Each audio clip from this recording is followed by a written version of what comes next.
মানে যত প্যানেল আছে বা দলীয় যত প্যানেল আছে আমরা তাদের কাছে প্রথমত একটাই চাওয়া, যেটা হচ্ছে আমাদের ক্যাম্পাসেতে মানে কোনো অস্থিতিশীল পরিবেশ না হয়।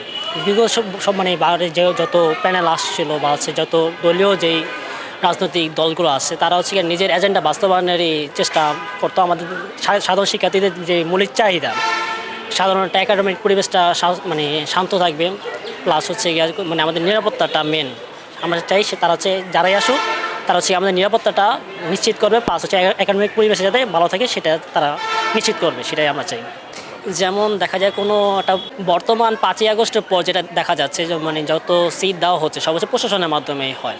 আমরা চাই এই ডাকসু হওয়ার পরও যাতে এই সেম সিস্টেমটাই চালু থাকে, যাতে মানে নতুন করে যে আবার ছাত্রলীগের মতো মানে মানে তাদের কর্মীদের উঠাবে সেটা না হোক। বর্তমান যেভাবে প্রশাসন মানে তাদের যোগ্যদের সিট দিচ্ছে সেটা যাতে কন্টিনিউ হোক, এটাই আমরা চাই। এটা হচ্ছে দুইটা আছে, একটা হচ্ছে মেধাবী, প্লাস হচ্ছে যাদের একটু বাসা দূরে।